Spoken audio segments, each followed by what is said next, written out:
최대 군사강국인 미국, 러시아, 중국이 극초음속 무기 개발에 불을 당겼다. 러시아와 중국이 먼저 개발하자 기술이 가장 앞섰던 미국이 깜짝 놀랐다. 사정이 급해진 미공군은 패스트 트랙으로 이 무기 개발에 들어갔다. 미공군은 지난달 52H 전략 폭격기의 극초음속 무기인 데이지 183에 이를 장착해 시험에 성공했다. 극초음속 무기는 워낙 속도가 빠른데다 적어도 비행의 회피 기동 능력까지 갖고 있어 현재 기술로는 막을 방도가 없다. 불가항력이다. 전쟁 판도를 바꾸는 차세대 게임 체인저여서 명운을 걸고 있다. 극초음속 무기의 속도 기준은 음속 이상이다. 미군의 대표적인 순환 미사일인 토마호크는 마하 2 이하여서 요격이 가능하다. 마하 2 이상의 속도를 내는 대륙간 탄도미사일이 있지만 비행 궤적을 예측할 수 있어 방어할 수 있다. 하지만 극초음속 무기는 발사된 뒤 보도와 방향을 불규칙적으로 바꾸는 데다 초스피드로 날아간다. 따라서 레이더로 탐지가 어려울 뿐더러 설사 탐지해도 요격할 시간적 여유가 없다. 앞으로 극초음속 무기가 4차 산업혁명의 AI 기술과 결합하면 30개 이상의 극초음속 무기가 서로 표적 정보를 공유하면서 임무를 분담해 타격할 수도 있다고도 한다. 일단 개발만 하면 생산 단가가 탄도미사일보다 상대적으로 싸다. 따라서 앞으로 10년 뒤엔 전쟁은 극초음속 무기를 가진 나라의 일방적 게임이 될 전망이다. 러시아와 중국이 이런 최첨단 무기를 전면 배치하면 미국이 에스토니아나 대만을 지키기 어렵다는 게 전문가들 생각이다. 중국은 미국의 항공모함이나 괌과 오키나와 등의 미군 기지를 순식간에 격침 또는 초토화할 수도 있다. 한반도 유사시 중국이 가담할 경우 극초음속 무기는 위력을 발휘한다. 한국을 돕기 위해 증원된 미 항공모함을 격침 또는 무능화시킬 수도 있고 오키나와 미 해병대나 괌의 전략 폭격기가 출발조차 못할 수도 있다. 중국의 극초음속 무기는 주한 미군 사드 기지는 물론 주일 미군 기지와 인도에도 위협이 된다. 앞으로 미국이 추진 중인 인도 태평양 전략의 최대 골칫거리가 될 것으로 보인다. 미국 마하 22행체 마하 13 미사일 개발안대로 미국이 극초음속 무기로 무장하면 괌 부근의 잠수함이나 전략 폭격기로 중국의 주요 표적을 15분 이내 타격할 수 있다. 신형 순전 합참 무기체계 조정관 얘기다. 중국군 전방지휘소방공 미사일 탄도미사일 기지는 물론 심지어 움직이는 차량까지 파괴할 수 있다. 따라서 미국은 중국의 1대1로 전략에 따른 영향력 확장에 대응하고 러시아의 유럽 위협에 대비하기 위해 극초음속 무기를 최대한 빨리 확보해야 하는 게 절체절명의 과제다. 미국은 이를 위해 재래식 전력에 의한 범지구적 지금 타격 계획도 갖고 있다. 현재 개발 중인 극초음속 무기는 두 종류다. 첫째는 극초음속 비행체다. 탄도미사일처럼 초기 추진력으로 마하 5월 21일 정도의 속도를 냈다가 비행체가 추진체와 분리돼 활강하는 방식이다. 비행체에는 재래식 또는 핵탄두가 장착돼 있다. 미 공군이 지난달 2억 달러를 들여 시험에 성공한 대연합 분류가 대표적이다. 미 공군은 2021년까지 대체할 계획이다. 이 무기는 B-52페이지에서 투하하면 추진 부스터에 의해 마하 20의 속도를 내는데 그 추진력으로 표적까지 날아간다. 항모용 스텔스 전투기인 F-35C에도 장착할 예정이다. 둘째는 고체 연료 또는 스크램제트 엔진으로 비행기처럼 날아가는 극초음속 미사일이다. 미 공군이 개발 중인 극초음속 미사일은 HCSW인데 2022년 배치를 목표로 하고 있다. 미 방산업체 록히드 마틴이 지난해 4월 1,800만 달러에 계약해 본격 개발하고 있다. 미국 방위고등연구계획국이 개발 중인 스크램제트 엔진을 활용한 공기흡입형 극초음속 미사일은 마하 13까지 속도를 낼 전망이다. 스크램제트 엔진은 공기를 초음속으로 빨아들여 압축해 고출력을 내는 최첨단 엔진이다. 트럼프 행정부는 올해 극초음속 무기에 26억 달러를 미 의회에 요구했다. 러시아 중국 극초음속 비행체 성공. 극초음속 무기의 한 수위였던 미국을 자극한 것은 러시아와 중국이다. 잠자는 사자의 코털을 건드렸다. 지난해 3월 푸틴 러시아 대통령은 국정연설에서 극초음속 비행체의 아방가르드를 공개했다. 푸틴은 아방가르드가 핵탄두를 장착하고 마하 27로 저공 비행하며 비행 경로도 불규칙해 요격이 불가능하다고 했다. 전문가들은 푸틴이 말한 마하 27은 허풍으로 보고 있다. 실제로는 마하 20 정도다. 하지만 러시아는 이 비행체를 지난해 11월 러시아 우랄 산맥에서 무게 100톤급 탄도미사일 SS-19에 장착해 발사했으며 6,000km를 따라 캄차카 반도에 떨어졌다. 러시아는 아방가르드 외에도 극초음속 미사일인 긴자를 배치했고 같은 종류의 주력군도 배치 중이다. 킨젤은 Mi-31개의 전투기와 21인 폭격기에서 발사하며 지르코는 순양함에서 발사한다. 중국도 만만치 않다. 중국은 지난해 11월 극초음속 비행체를 2번이나 발사해 성공했다.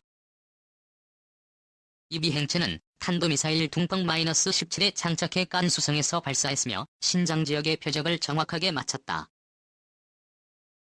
비행체는 우주에서 둥펑-17과 분리된 뒤 1400km를 대강하면서 표적에 유도됐다. 중국은 앞으로 초음속 비행체를 I-12 예민둥펑-41에도 장착할 전망이다. 이게 현실화되면 미전역이 중국 극초음속 무기의 사정권에 들어간다. 또한 지난해 8월엔 마하 6에 이르는 셋-인 극초음속 미사일의 비행시험에도 성공했다고 중국 항공우주학회가 밝혔다. 군사강국 외에도 프랑스와 인도가 러시아와 협력해 개발 중이다. 인도는 단거리 탄도미사일 아그니-를 부스터로 하는 공기흡입식 극초음속 미사일의 비행시험에 성공했다. 께도 호주와 일본 유럽연합 국가들도 군수용 및 민수용 극초음속 비행을 연구하고 있을 정도로 세계적 화두다. 실제 이 무기를 개발할 수 있는 나라는 전 세계에서 10개국 미만이다. 그러나 벌써부터 국제적인 군축 문제로 대두하고 있다. 한국 엄청난 개발비에 엄두 못 내고 미국은 1990년대부터 연구를 시작했다. 그런데 미국이 처음 만든 X-50 레이 웨이브 라이더는 2011년부터 무려 3번이나 시험에 실패했다. 극초음속 미사일의 외피가 찢어지기도 하고 통제장치에 고장이 생기기도 했다. 미 국방부는 초고속으로 비행하는 과정에서 발생한 마찰열을 차단하는 내열 물질 개발에만 지난해 3,909억 원을 반영했다. 우리는 어떤가? 전략도 없지만 엄청난 개발비에 엄두도 내지 못하고 있다. 그렇다 해도 주변국이 모두 극초음속 무기를 갖추면 안보는 심각해지고 견제되지 않는다는 게 신전 조정관의 지적이다. 동북아가 머지않아 극초음속 무기로 전략 환경이 완전히 바뀌는 만큼 돈이 들어도 연구해야 한다는 것이다. 다행한 것은 한국의 높은 기술 수준이다. 국방과학연구소 관계자는 극초음속 무기와 관련된 기술을 상당히 축적하고 있다며 중국을 따라잡을 수 있다고 말했다. 따라서 정부는 북핵 문제도 심각하지만 국가의 운명을 좌우할 극초음속 무기는 미리 준비할 필요가 있다. 요격 피해라. 각국의 엄청난 극초음속 미사일. 미국과 러시아는 물론 한반도 주변국도 극초음속 미사일 개발에 나서고 있다. 일부 국가는 이미 극초음속 미사일을 실전 배치하고 있고 북한은 개발 가능성이 점쳐지고 있다. 각국에서 극초음속 미사일 개발에 나서고 있는 것은 미사일 방어체계 때문이다. 고고도 미사일 방어체계인 사드 엑스엔트리 지대공 미사일 등 미사일 요격 미사일이 발달함에 따라 요격 시스템을 피해 더 빠른 미사일을 개발하겠다는 의도다. 미국과 일본은 공동으로 마하 15의 S엔트리 블록을 개발 중이다. 물론 이 얘기가 나오기 전에는 극초음속 미사일에 대항할 수 있는 요격 미사일은 사실상 전무하다. 러시아는 이미 아방가르드 극초음속 미사일을 실전 배치했다. 아방가르드 미사일을 운영하는 부대는 러시아 남부 오렌부르크 주의 돈바롭스키 지역의 전략미사일군에 소속된 것으로 알려졌다. 중거리 탄도미사일의 일종인 아방가르드는 최대 속도가 마하 20 이상이며 사거리는 6,000km 이상으로 알려졌다. 최대 16개의 불량 독립 목표 재돌입 핵탄두를 탑재할 수 있으며 각 탄두의 위력은 100에서 900킬로톤에 달한다. 러시아는 이 미사일이 고도 800공해오만 미터에서 급초음속으로 비행하고 궤도 변칙을 할 수 있어 요격이 불가능하다고 주장한다. 러시아는 또 다른 초음속 미사일인 긴자는 이미 실전 배치한 것으로 알려졌다. 리그-32 전투기에 장착될 수 있는 긴장은 러시아 공군이 실전 배치한 전략무기로 음속의 10배의 속도로 비행하는 것으로 전해졌다. 친절한 사거리 1,000km로 핵탄두와 재래식 탄두의 탑재가 가능하다. 러시아 공정주구는 2018년 3월 미국 -32에서 처음으로 발사 시험에 성공한 데 이어 장거리 폭격기 22M3에 이 미사일을 탑재해 시험하는 것으로 전해지고 있다. 아울러 러시아는 마하 9의 극초음속 미사일 지르콘도 개발 중이다. 중국은 작년 10월 건국 70주년 열병식에서 탄도미사일 둥펑-17을 처음 선보였다. 둥펑-17은 핵탄두형 극초음속 발군치를 탑재 음속의 10배를 낼 수 있고 비행 중 궤도를 수정할 수 있는 등 상대 방공망을 뚫을 능력이 있다고 소개했다. 중국 극초음속 무기의 개발 주역인 국영기업 중국항천과 공집단은 최대 마하 10의 속도로 중국 본토에서 미국 관기지를 타격할 수 있어 괌 킬러로 불리는 IRBM 둥펑-26을 개발했다. 2018년 8월 시험한 신쿵-2 극초음속 발군치는 타격 속도가 마하 6에 달한다. 미국은 가장 빨리 극초음속 무기체계에 관심을 보였지만 실전 배치는 가장 늦은 국가다. 1960년대에는 X-15 시험기를 이용해 사람을 태우고 초음속으로 비행하는 데 성공했고 지난 2011년에는 극초음속 비행체 실험을 진행한 바 있다. 하지만 이런 프로그램은 취소됐고 최근 다시 발빠르게 개발에 나섰다. 미 육군은 태평양 전구에 배치된 자체 화력을 증강하기 위해 지상발사 극초음속 미사일 개발비로 2020년 회계연도에 10억 달러 이상을 책정했다. 또 신형 전략 장사정포를 극초음속 탄두용으로 개조하는 계획도 추진하고 있는데 이들 전력이 오는 2013년 실전 배치될 수 있을 것으로 미국 언론은 전망했다. 더불어 미 CNBC 방송은 2014년 8월 록히드 마틴이 미 공군으로부터 4억 8천 달러 규모의 극초음속 무기 시제품 개발 사업을 수주했다고 보도했다. 이번 무기 개발은 내년 11월에 끝날 예정이다. 그해 4월에는 극초음속 재래식 타격 무기를 만드는 1,800만 달러 규모의 사업을 처음 수주한 바 있다. 미국이 4개월 만에 두 건의 극초음속 무기 개발 사업을 발주한 것은 극초음속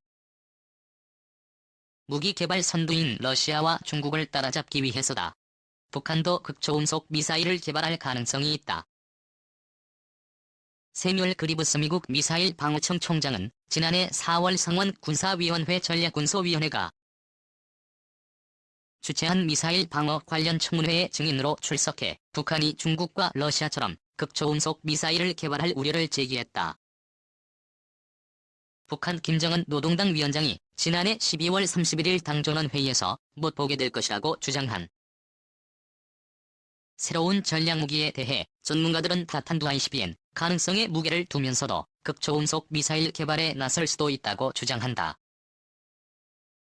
북한판 패트리어트로 불리는 최신 지대공 유도미사일 K인 공격은 러시아에서 300 기술을 토대로 했기 때문에 비행속도가 마하 7월 8일에 이른다. 북한이 마하 7월 8일 속도의 미사일 기술을 보유하고 있는 이상 극초음속 단계로 넘어가려는 유혹은 충분하다는 것도 전문가들의 평가다.